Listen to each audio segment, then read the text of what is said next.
26 miles off the coast of Southern California lies the island of Santa Catalina. A unique team of psychics and scientists has gathered here. Aided by the world's most advanced deep ocean technology, they will attempt history's first experiment in undersea psychic archaeology.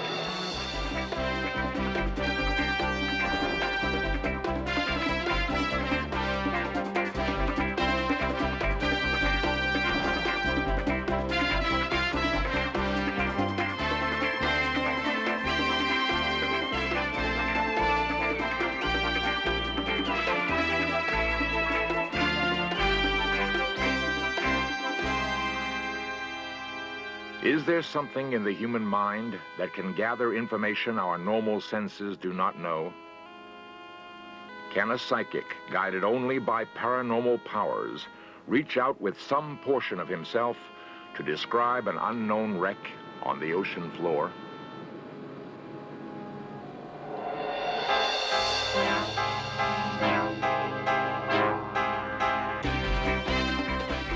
This series presents information based in part on theory and conjecture.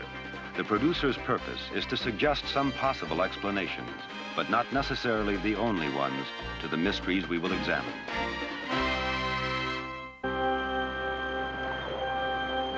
Three-quarters of the globe is covered by vast oceans.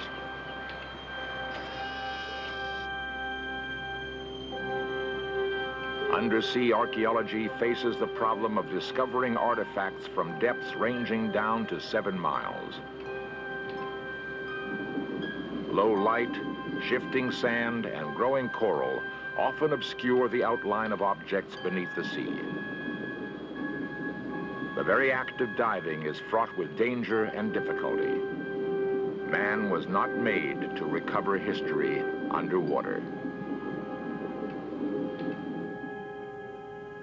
Advanced equipment, such as this undersea robot and this ocean power generator, have solved some difficulties.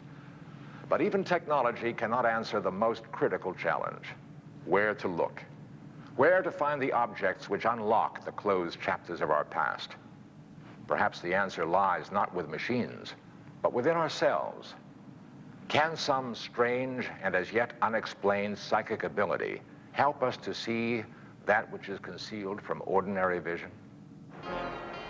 In prehistoric times, Santa Catalina was once part of Southern California. Free from pollution, the island is an ideal location for oceanographers. It is the home of the Institute for Marine and Coastal Studies, an internationally renowned center for the scientific study of the seas. It was here that an unusual team of psychics and scientists, known as the Mobius Group, came to demonstrate a never-before-tested psychic ability.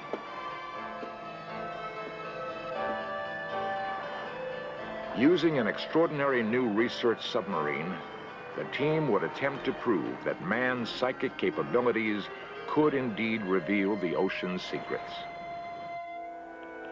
Organizing this experiment is philosopher and parapsychologist Stephen Schwartz of the Philosophical Research Society in Los Angeles. Author of The Secret Vaults of Time, he is determined to see that psychic archaeology is accepted as a modern scientific discipline.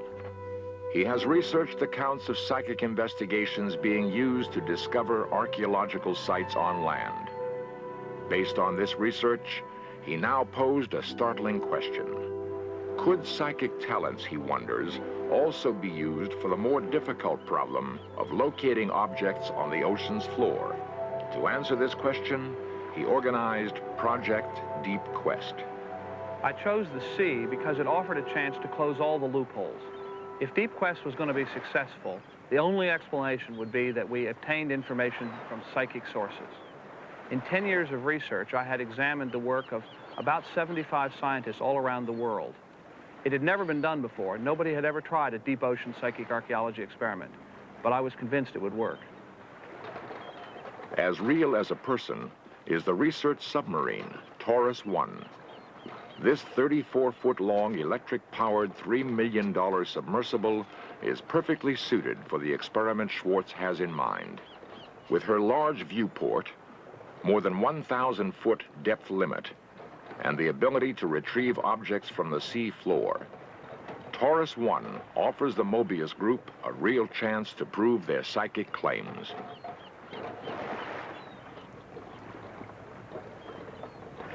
For months, Taurus 1 has dived off Catalina, carrying out a wide range of marine biological and geophysical undersea experiments. Now she will face a task of a different order: to prove that the psychic predictions about an undersea site are true. Al Whitcomb, Taurus 1's pilot, will play an important role if Deep Quest is to succeed. Al, we believe that somewhere in these waters we're going to make a psychic hit. About how far out can we go and get a reasonable day's dive? Well, our first limitation would be the diving depth capability of the submersible, which is 300 meters or 1,000 feet. After that, considering our tow out and our tow in, I'd say let's stay within the 2-mile range, and it gives us a good working day. So it's somewhere over in here would be ideal if we go out that far. This appeared at first hand to many of our boys as just one of those mad ventures. I did persuade the boys that, you know, it was a viable thing, it could be fun, and we were going to give these guys all the encouragement we could. For all his enthusiasm, Whitcomb knows from past dives that the odds are against success. We'd spent about 20 diving days in the area. We'd covered a lot of ground. We hadn't seen anything other than just a few scraps on the bottom. It was flat, and just a few rocks, a few bits of seaweed, and certainly a multitude of fish, but otherwise nothing.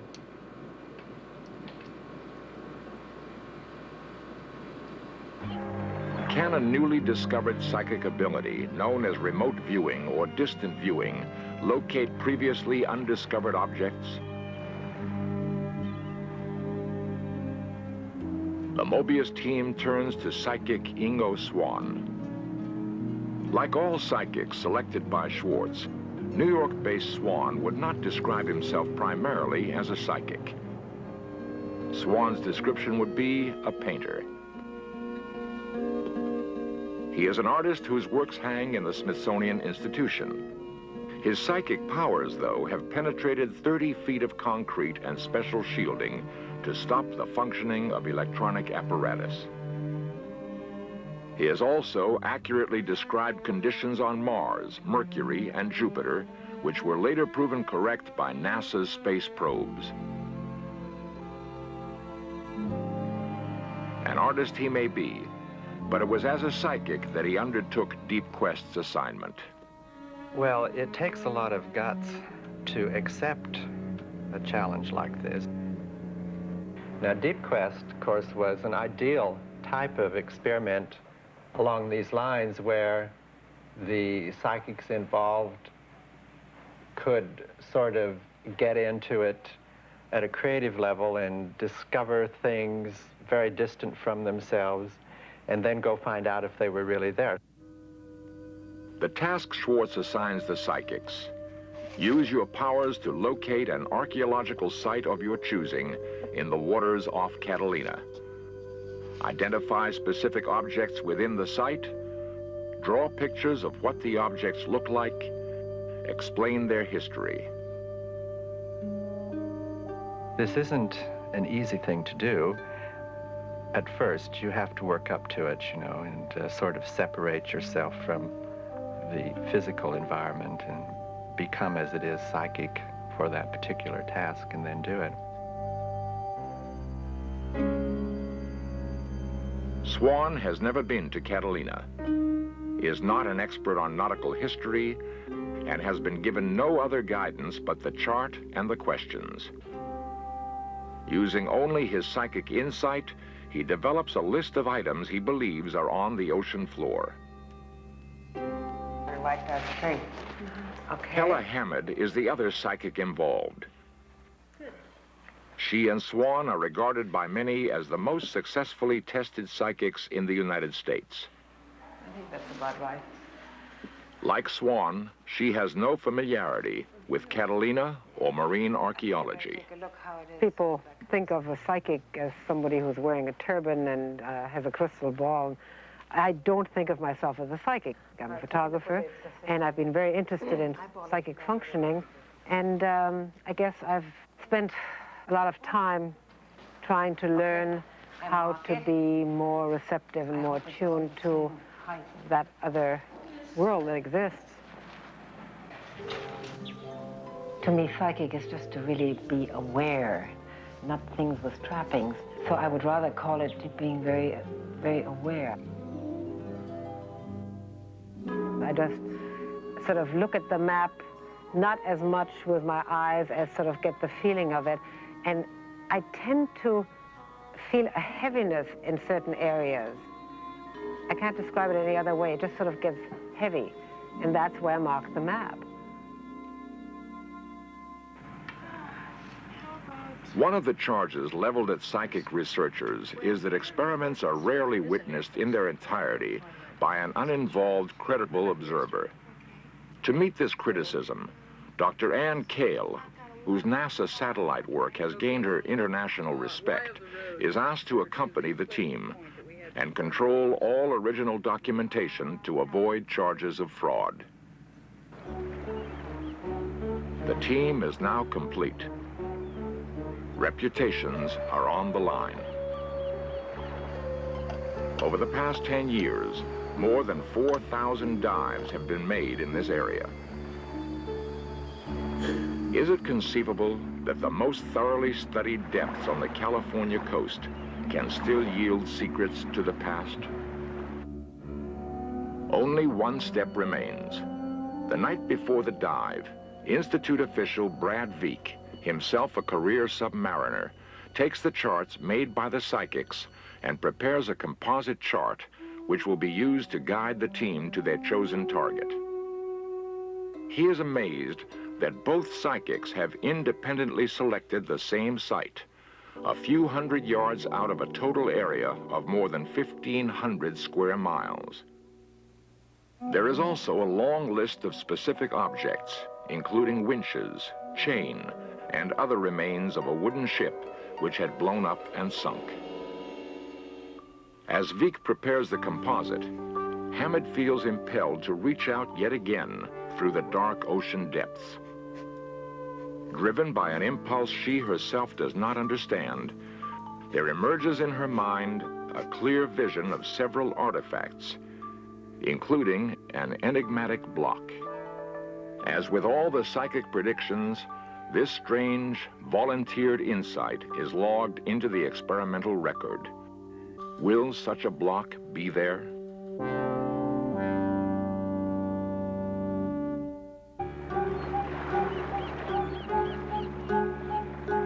"8 a.m., the morning of the dive. Surface control, this is Taurus. Surface go. Roger. All systems checked. Hull is secured. I'd like permission to open vents and dive at this time. Taurus, surface, Roger, clear to open vents. Have a good dive. Taurus, Roger, and thank you.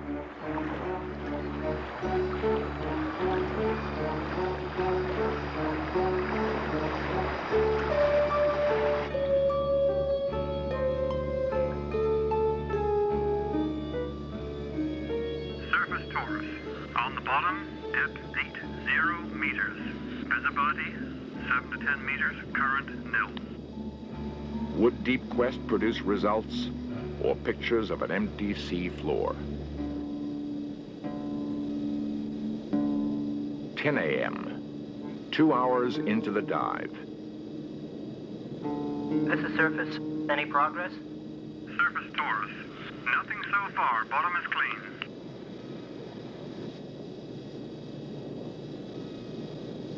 Surface Taurus. We're having trouble locating our position relative to the target. There just isn't any landmarks down here. 11 a.m., 3 hours into the dive.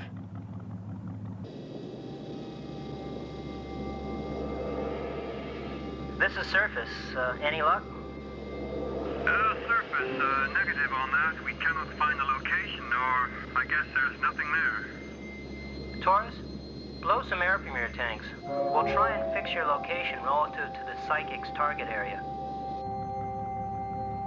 Surface, Roger. We have your bubbles, Taurus, but you're nowhere near the target area. Taurus, it's now 1200. We've been at this for half a day. To resolve her location difficulties, the Taurus asks the surface ship to lower a sonar homing device. The surface ship is directly above the predicted target.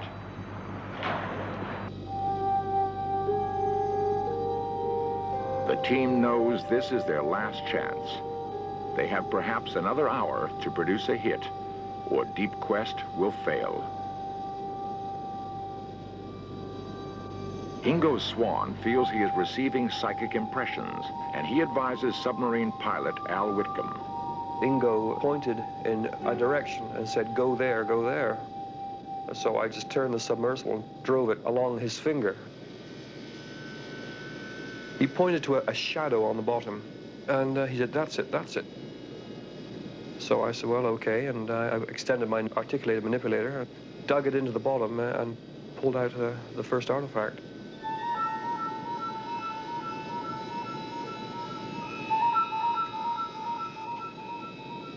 It was astounding because, to me, it wasn't there, period. It just didn't exist. It is clear to everyone in the submarine that the object they have found with Swann's psychic guidance has lain undisturbed for many decades. Its heavy encrustation and almost buried position unequivocally demonstrates this. But one object does not make a wreck. Those in the submarine are torn between elation and doubt. Can they find the actual wreck described by the psychics? The search intensifies.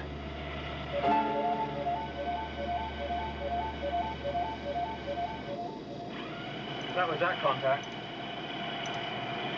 Hey, we've got something. God, it's part of a ship. Hey, we found an artifact! We did it! No, don't do that. It is the windswept. You see the drum? Yeah, that's the drum. Roger, we have our first positive contact, a piece of machinery in front of us. And, It gave us the immediate feeling that we're there right on site. There's no way people throw winches overboard. It had to be from the deck of a ship that went down. Taurus 1 glides over the target area, illuminating relic after relic. I believe we have a ship's wheel with a long shaft on it, over. Roger.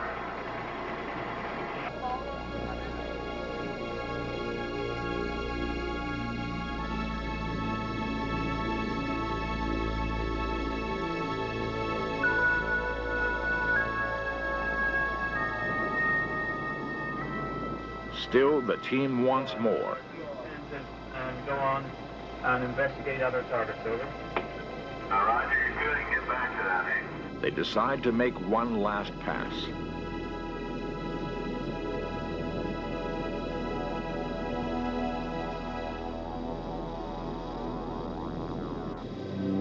Hella Hamid's block, the strange monolith she had predicted. The block was alien to any shipwreck. I approached the block and extended the manipulator to touch the block. The arm just bounced off. I was in no way able to penetrate the surface with my claws.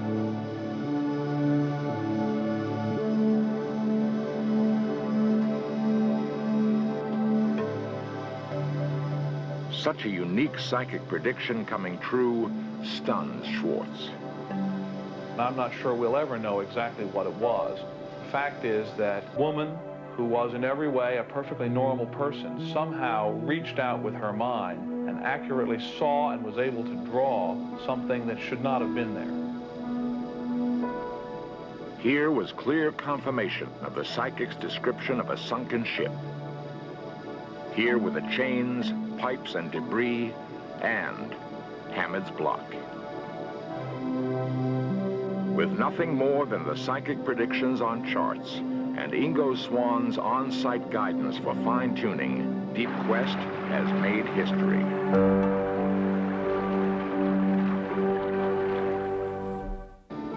If Deep Quest is to have its full impact on science, questions need to be answered. Is the site a known wreck? Could the psychics have read about it in a book? Schwartz turns to Thomas Cook of the Bureau of Land Management. Finding a wreck, even when you know where it is an art in itself. It is very, very difficult to get back to the same spot on the ocean floor, even when you know exactly the point that you've seen before.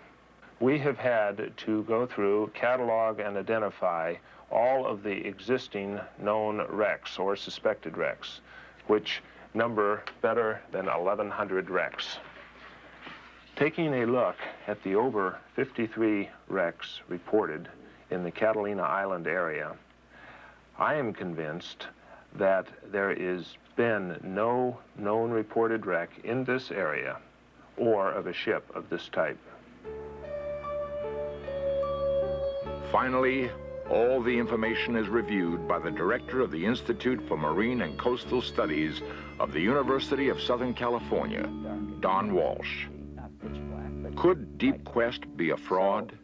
There are a lot of difficulties, and I don't see that they could have put together such an elaborate scheme, because we know diving, we know submersibles, we know oceanography, and they had to beat us across the board in all of these things.